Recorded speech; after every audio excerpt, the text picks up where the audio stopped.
Friends, welcome to ICS platform. आज है 16 October और 16 अक्टूबर करेंगे हम करंट अफेयर के एमसीक्यू। चलो लेक्चर स्टार्ट करते हैं। First question, Jharkhand government decided to increase amount limit of Maiya Samman योजना फ्रॉम 1000 टू व्हाट अमाउंट। अब आप जानते हो ये कौन है?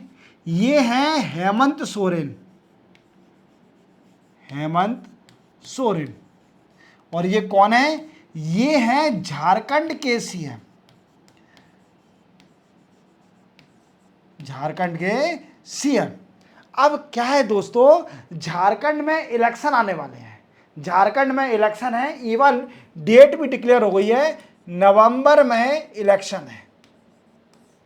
क्लियर? नवंबर में झारखंड में इलेक्शन है। तो अब क्या है, आपने देखा होगा कि मध्य प्रदेश में सबसे पहले रेवड़ी बंटना स्टार्ट हुई थी। किस नाम से? लाडली बहना योजना। लाडली बहना योजना, जिसमें महिलाओं को 1000 रुपीज उनके अकाउंट में दिया गया था इलेक्शन से पहले। और मध्य प्रदेश में बीजेपी ने बड़ा ही अच्छा परफॉर्म किया। तो इसी को देखते हुए, इसी लाइन पर जाते हुए कई सारी स्टेट अब रेवड़ी बांटना स्टार्ट करती है। अब इसमें से झारखंड ने एक स्कीम स्टार्ट करी थी, मैया सम्मान योजना, रेवड़ी बांटने के लिए, जिसमें डिसाइड किया था कि 1000 रुपीज वुमेन को दिया जाएगा झारखंड की, जिनकी एज होगी 18 ईयर टू 15 ईयर। कितनी एज होगी? 18 ईयर टू 15 ईयर। अब क्या किया है, अब और लालच देने के लिए इन्होंने बोला है कि दिसंबर से इसकी लिमिट हम बढ़ा देंगे। इलेक्शन के बाद अगर झारखंड मुक्ति मोर्चा, वी कैन से, ये कौन सी पार्टी से है? जेएमएम मीन झारखंड मुक्ति मोर्चा, अगर सरकार आती है देन आफ्टर नवंबर के बाद, तो दिसंबर में हम इसकी लिमिट को बढ़ा देंगे। और कितनी लिमिट कर देंगे? 1000 से कर देंगे हम 2500 रुपीज, मीन्स 2500 रुपये मिलेंगे दिसंबर से। अब आपको डिसाइड करना है कि बीजेपी को लाना है, कांग्रेस को लाना है, कि झारखंड मुक्ति मोर्चा को लाना है। क्लियर? समझ गए? क्लियर? तो कितनी लिमिट कर देंगे? 2500 लिमिट कर दी है 1000 से, और ये दिसंबर से लागू हो जाएगी अगर झारखंड मुक्ति मोर्चा पावर में आती है तो। क्लियर? चलते अपन नेक्स्ट क्वेश्चन पर। नेक्स्ट है, recently which state government has set up high level task force to address distance migration. क्या है? Distress migration. क्या है? देखो, कई सारा उड़ीसा है, यहां पर कई सारे लेबर, वी कैन से, लोगबाग अनएम्प्लॉयमेंट नहीं होने कारण वो माइग्रेट करते हैं। कहां पर? कौन कौन सी स्टेट में जाते हैं? जैसे गुजरात, वी कैन से छत्तीसगढ़,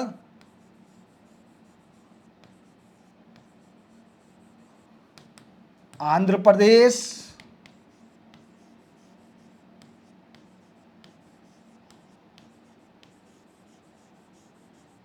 तमिलनाडु, ये सारी स्टेटों में माइग्रेट करते हैं। पर क्या है, इनमें कोई कई सारी प्रॉब्लम आ रही है। क्या है? माइग्रेंट को कई सारी प्रॉब्लम आती है।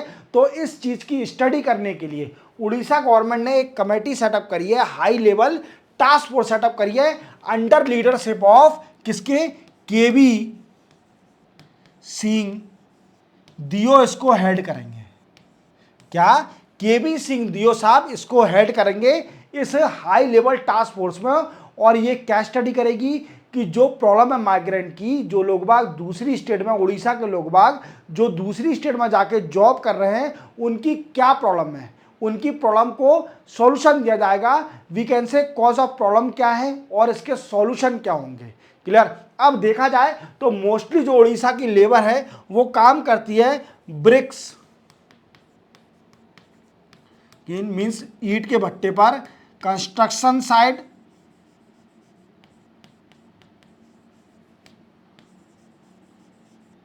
या फिर पावर लूम।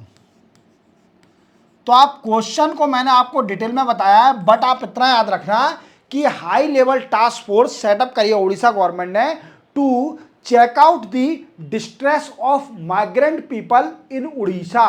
क्लियर? चलते अपन नेक्स्ट क्वेश्चन पर। नेक्स्ट है, which body of India will launch global popular event world investor week 2024। तो देखो दोस्तों, इंडिया में आप जानते हो ये बीएसई है, क्या है, Bombay stock exchange, Bombay stock exchange. Clear. अब ये क्या करने जा रही है, एक इवेंट ऑर्गेनाइज करने जा रही है। कौन सा? वर्ल्ड इन्वेस्टर वीक ऑर्गेनाइज करने जा रही है बीएसई, बॉम्बे स्टॉक एक्सचेंज। अब इसमें क्या होगा, तो इस इवेंट में क्या करा जाएगा, एजुकेट किया जाएगा, educate investor about technology, cyber fraud, cyber threat भी बोल सकते हैं, and digital financing, digital financing. These are the main motive of this particular event that will be organized by the Bombay Stock Exchange in India. Clear. चलते हैं next question पर। Next है, what was retail inflation in the month of September as per data. तो देखो दोस्तों, retail inflation बढ़ गया है और इसके कारण भी बताऊंगा क्यों बढ़ गया है, क्या कारण है इसका। तो अभी रिटेल इन्फ्लेशन आया सितंबर महीने का, देखा गया तो 5.5 आया है, और आरबीआई ने डिसाइड किया था, अभी मैंने आपको मॉनेटरी पॉलिसी कमेटी की मीटिंग हुई थी जिसमें रेपो रेट को अनचेंज रखा था, रेपो रेट को बिल्कुल चेंज नहीं किया। क्यों नहीं करा? क्योंकि इन्फ्लेशन बहुत हाई है। अब इसको कंट्रोल करने के लिए आरबीआई ने बोला कि हम 4% रिटेल इन्फ्लेशन इज एडजस्टेबल, क्या है, 4% retail inflation is adjustable, means इसको एडजस्ट किया जा सकता है। हालांकि फिर हम डिसाइड करेंगे कि रेपो रेट में क्या चेंजेस आ सकते हैं। क्लियर। रेट में क्या चेंजेस आ सकते हैं मॉनेटरी पॉलिसी कमेटी में। क्लियर। अब क्या है, रिटेल इन्फ्लेशन तो और बढ़ गया, कितना बढ़ गया, 5.5%। अब इसे कई सारे फैक्टर हैं। क्या फैक्टर है? सितंबर महीने के जो रिटेल इन्फ्लेशन आया उसके फैक्टर क्या है? तो सबसे पहला फैक्टर है वेजिटेबल इन्फ्लेशन, वेजिटेबल इन्फ्लेशन। जो वेजिटेबल इन्फ्लेशन है वो सितंबर महीने में रहा है 36%। कितना रहा है? 36% we can say vegetable inflation रहा है, देख रहे हो आप। और सेकंड फैक्टर क्या है? सेकंड फैक्टर तो आप बच्चा जानता होगा कि जो वेस्ट एशिया में कॉन्फ्लिक्ट चल रहा है, that is also one of the factor to enhance the retail inflation in India. Clear. Third factor क्या है? और फूड इन्फ्लेशन भी बहुत हाई हो गया है, फूड इन्फ्लेशन भी बड़ा ही हाई है। कितना है दोस्तों? ये आया 9.24%। कितना? 9.24% नियरली। क्लियर। अब और भी फैक्टर बताइए सर। तो फोर्थ फैक्टर है फ्रूट इन्फ्लेशन, मीन्स जो फल फ्रूट्स खाते हो आप, इसका फ्रूट इन्फ्लेशन भी हाई रहा है, और वो कितना रहा है? वो रहा है 7.25%, मीन्स 7.25%, नियरली इतना रहा है। तो ये कई सारे फैक्टर हैं सितंबर महीने का रिटेल इन्फ्लेशन हाई होने के। क्लियर, समझ गए। चलते हैं नेक्स्ट क्वेश्चन पर। नेक्स्ट है, doctor S Somnath, chairman of ISRO, has been honoured with prestigious international astronautical federation world space award for which mission. देखो ये पूछ रहे हैं कि एस सोमनाथ जो कि इसरो के चेयरमैन हैं, उनको एक अवार्ड मिला है अभी, और कौन सा? वर्ल्ड स्पेस अवार्ड मिला है। अब ये किस मिशन के लिए मिला है? ये पूछ रहे हैं कि इंडिया में ऐसा कौन सा मिशन हुआ था जिसके लिए एस सोमनाथ जी को, जो चेयरमैन है इसरो के, उनको अवार्ड दिया गया है, space we can say world space award. Clear. तो ये मिला है दोस्तों चंद्रयान 3 के लिए। किसके लिए? चंद्रयान 3। अब क्या ये क्या है? इंडिया का लूनर मिशन था। क्या था? लूनर मिशन था, और इसका मेन मोटिव क्या था? Landing on south pole of moon. देख रहे हो, इंडिया और पहली कंट्री है, India first country first country in world that land on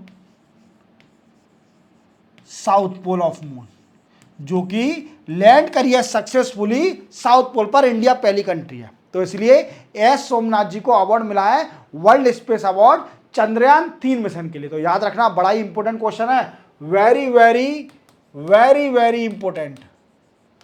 clear? चलते हैं नेक्स्ट क्वेश्चन पर। नेक्स्ट है, which state become third state to conduct caste census in India. अब ये जानने से पहले तो इनका नाम जान लीजिए। ये कौन है? रेवंत रेड्डी, और ये सीएम है तेलंगाना के। तो डेफिनेटली इसका आंसर तेलंगाना होगा।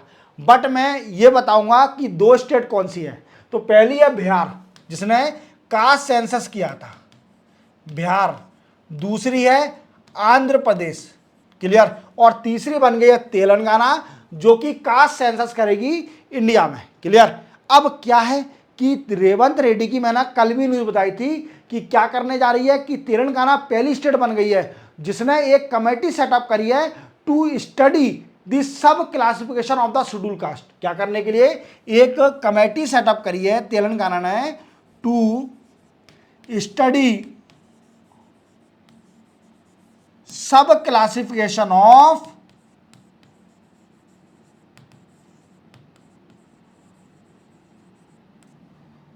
Schedule caste. शेड्यूल कास्ट की सब क्लासिफिकेशन के लिए एक कमेटी सेटअप करी है। अब इस कमेटी को हेड किसने किया है? तो इस कमेटी को मैंने बताया था कल, शमीम अख्तर। कौन है? शमीम अख्तर, इसने हेड किया है इस कमेटी को। क्लियर? याद रखोगे। तो ये है तेलंगाना तीसरी स्टेट बनी है जो कि कास्ट सेंसस करने जा रही है। अब इससे होगा क्या? इसका बेनिफिट क्या है कास्ट सेंसस करने का? तो कास्ट सेंसस करने का बेनिफिट ये है कि जो इंटेंडेड पॉपुलेशन है, मीन्स रियल बेनिफिशियरी है, उस पर we can say welfare policy पहुंच सके। मीन्स जिसको सीरियसली जरूरत है, वी कैन से वेलफेयर की, गवर्नमेंट की पॉलिसी, तो उस पर पहुंच सके। जो गवर्नमेंट की पॉलिसी है, वेलफेयर पॉलिसी है, और गवर्नमेंट जो भी दे रही है वो इंटेंडेड पॉपुलेशन पर पहुंच सके, रियल पर्सन पर पहुंच सके। It is the main reason of the caste census. Clear? चलते अपन नेक्स्ट क्वेश्चन पर। नेक्स्ट है, which state government has decided to rename skill university after Ratan Tata. देखो आप देख पा रहे होंगे, ये स्टेट स्किल यूनिवर्सिटी है और ये महाराष्ट्र की स्टेट यूनिवर्सिटी है। और महाराष्ट्र गवर्नमेंट ने डिसाइड किया है कि जो स्टेट स्किल यूनिवर्सिटी है, इसका नाम हम रतन टाटा जी के नाम पर रखेंगे। क्लियर? तो रतन टाटा जी को ट्रिब्यूट देने के लिए ये डिसीजन लिया गया है। क्लियर? और रतन टाटा जी, वी कैन से पूरा देश इनके लिए रोया है, रतन टाटा जी के लिए, क्योंकि रतन टाटा जी इतनी बड़ी हस्ती थी और ऐसा रतन अभी तक इंडिया में नहीं आ सकता कभी भी, क्योंकि ये रतन कुछ अलग ही था। क्लियर? चलते हैं अपन नेक्स्ट क्वेश्चन पर। Which country got hosting right for international shooting federation? International shooting sports federation. अब यह पूछ रहा है किस कंट्री को international shooting sports federation junior world cup 2025 को होस्ट करने का राइट मिल गया है। तो यह मिला है हमारी इंडिया को। इंडिया को राइट मिल गया है। अब इंडिया को ही क्यों मिला? देखो आप देख रहे हो, इंडिया शूटिंग में बढ़ाई आगे जाती जा रही है और शूटिंग में अच्छा भी कर रही है इंडिया।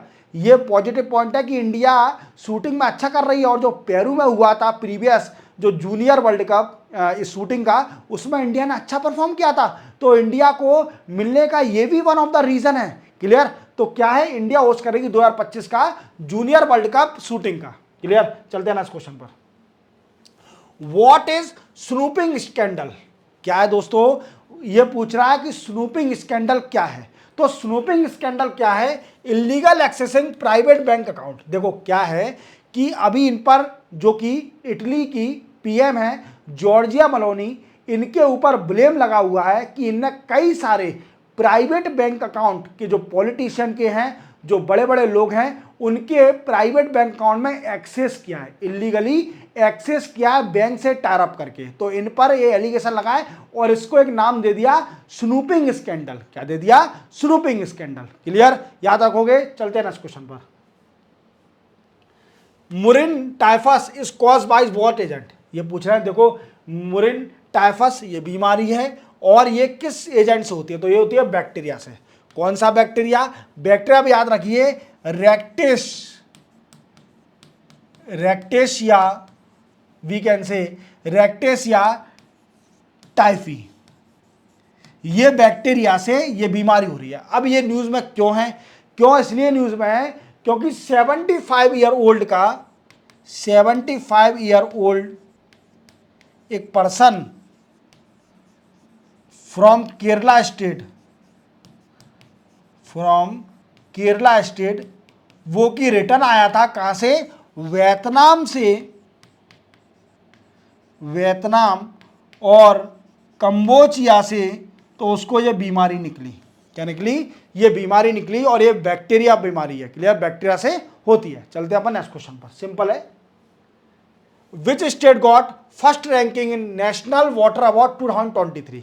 नेशनल वाटर अवार्ड क्यों दिया जाता है? पहले तो अपन जान लेते हैं कि नेशनल वाटर अवार्ड क्यों दिया जाता है। यह दिया जाता है इंडिया में एक इंडिविजुअल को भी दिया जा सकता है, इंडिविजुअल, इंस्टीट्यूट और ऑर्गेनाइजेशन। किसके लिए? For water conservation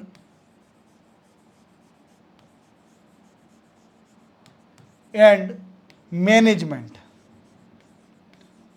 clear? इसके लिए अवार्ड दिया जाता है। और इसका दूसरा मोटिव भी है, एम टू एनहांस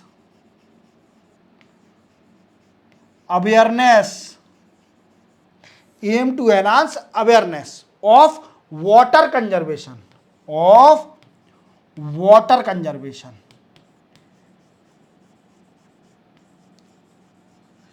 क्लियर? तो इसका ये मिला है उड़ीसा।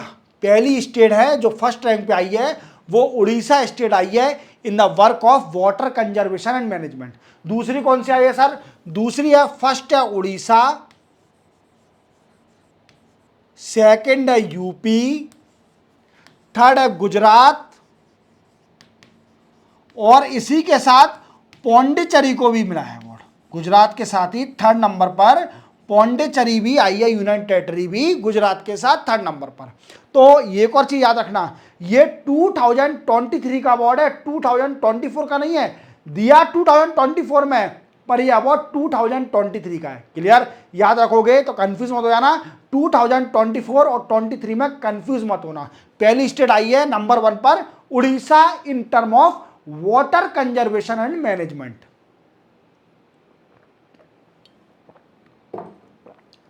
चलते हैं। नेक्स्ट है India first bio polymer facility has been inaugurate in which city? देखो सबसे पहले इंडिया की पहली बायो पॉलीमर फैसिलिटी कहां पर वी कैन से इनॉग्रेट करी गई है? तो वो करी गई है पुणे में। कहां पर? पुणे में। और इनको आप जानते होंगे, ये है डॉक्टर जितेंद्र सिंह, डॉक्टर जितेंद्र सिंह, और इन्हीं ने इनॉग्रेट करी है। और इसमें क्या होगा? बायोप्लास्टिक बनाई जाएगी, बायोप्लास्टिक बनाई जाएगी। और ये बायोप्लास्टिक किससे? Poly lactic acid bioplastic. Clear? Polylactic acid bioplastic से ये बायोप्लास्टिक बनाई जाएगी। क्लियर? और ये पुणे में facility we can say inaugurate करी गई है। क्लियर? बनी है फैसिलिटी जो कि पुणे में बनी है। याद रखना, बहुत सिंपल है। चलते हैं अपन नेक्स्ट क्वेश्चन पर। नेक्स्ट और लास्ट क्वेश्चन है, which country is hosting 19th international conference of drug regulatory authority from 14 to 18 अक्टूबर? देखो अभी चल रही है international conference of drugs regulatory authority, और इनको आप जानते होंगे, ये हैं जेपी नड्डा साहब, जेपी नड्डा। और ये कौन है? Union minister of health, union minister of health and family welfare. Clear? JP Nadda साहब, इन्होंने इनॉग्रेट किया है और ये इंडिया में पहली बार कॉन्फ्रेंस हो रही है। इंडिया फर्स्ट टाइम होस्ट कर रही है। इंडिया फर्स्ट टाइम होस्ट कर रही है। कौन कर रही है? इंडिया फर्स्ट टाइम होस्ट कर रही है। और इसमें होता क्या है? क्या होता है कि इसमें we can say bring all expert and scientist of health come together at one place. और कहाँ के? 194 WHO, जो कि वर्ल्ड हेल्थ ऑर्गेनाइजेशन है, उसके 194 मेंबर के साइंटिस्ट और एक्सपर्ट यहां पर आते हैं और डिस्कस करते हैं और अपना एक्सपीरियंस और एक्सपर्टीज शेयर करते हैं with each other related to medicine and health. Clear? समझ में आ गया कि नहीं आ गया? क्लियर? इसी के साथ हमारे 16 अक्टूबर के करंट अफेयर के एमसीक्यू कंप्लीट होते हैं। चैनल को सब्सक्राइब और बेल आइकन प्रेस करना ना भूलना। मिलते हैं हम कल नए करंट अफेयर एमसीक्यू। तब तक के लिए जय हिंद।